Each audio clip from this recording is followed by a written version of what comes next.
think we're playing a 21st century game with a 20th century rulebook. And we need to change the rulebook.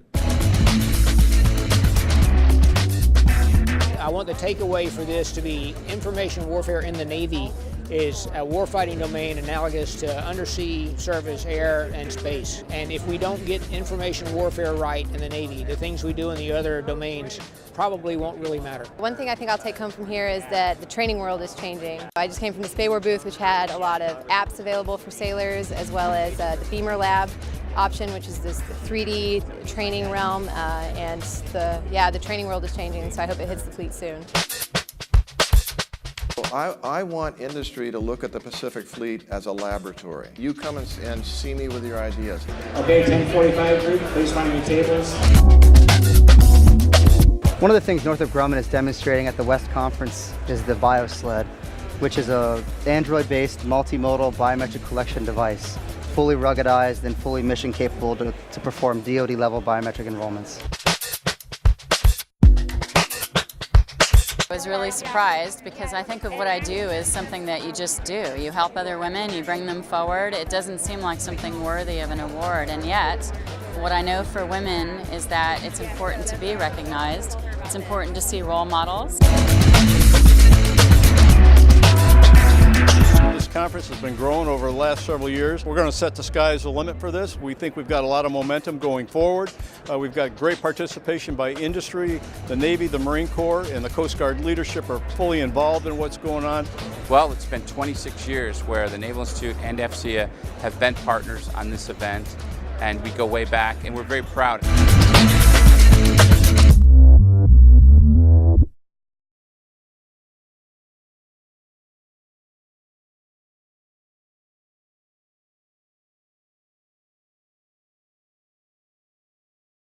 One of the general themes that we've seen around the show this week has been a heavy emphasis, and we've seen it come out of the Department of Defense at the most senior levels, is really around cybersecurity.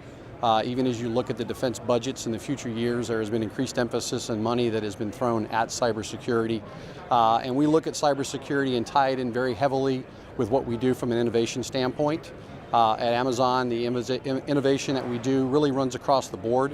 I am part of the Amazon Web Services organization, which is really all around cloud computing. And in a lot of the discussions that we've had with people on the subjects around cloud computing, the discussions typically are around, hey, this is this relatively new, low way to buy IT infrastructure in a utility model. I don't have to own it, I can just use it. So a lot of the discussions have been around cost and cost savings and allowing people to be fast and agile, and those are very good reasons to use these sorts of innovative technologies. But ultimately the discussions come down to cybersecurity, and this is a new thing, and new things typically tend to scare people. They're not sure about what it is.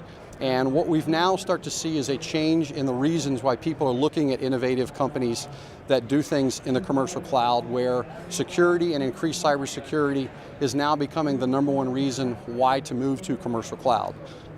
These are the things that we do as a whole.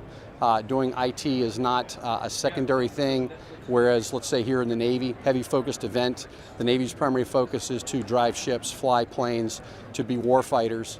And IT is a necessary support mechanism, whereas it is the sole focus of some of the innovative companies that you have here, like Amazon Web Services.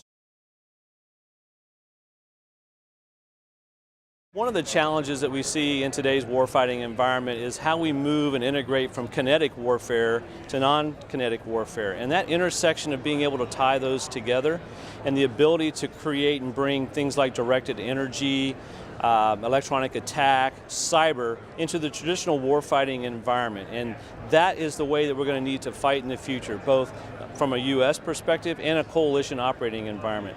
And I think that's really important when we get in venues like we are here today to be able to look and share those ideas and look and see where industry and partners in the customer market space, suppliers and vendors are really creating enabling technologies and making investments to help achieve that greater interoperability that allows kinetic and non-kinetic warfighting operations to come together.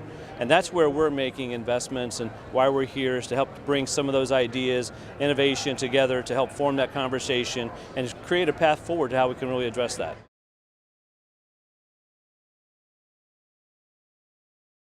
Our government customers struggle with how to understand all the assets they have from software and hardware, and they implement policies. They really are looking at consolidating that through not only their data center consolidation efforts, but also through their buying initiatives. How do they consolidate those purchases, get better economy of scale? And that is why at DLT, we're focused on standing up a software program center that helps them in tracking these assets and get those economies of scale in terms of the buying power.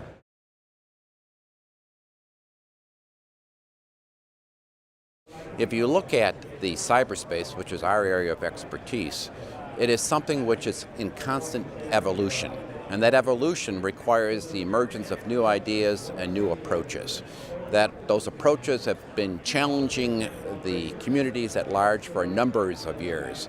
If you look back into the early 20th century, during World War I, there were a number of people that suffered because there was a presumption of the security of radio communications. If you look at the presumptions that the Japanese had during World War II with their technology, their communications, their coding, and how the consequences were in presuming that you were secure. Well, when you have a community like AFCEA with users, with suppliers, with academics, you get this clash of ideas, and this clash of ideas creates a cauldron, and this cauldron gives you the ability to come up with new evolutionary ideas. And that's what we like to take from these organizations.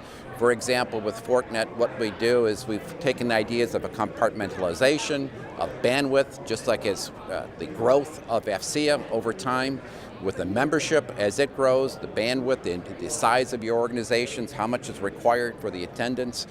These are evolutionary concepts which also hold true in the cyber area, and we've tried to match that sort of growth that you have in the cyber dimensions.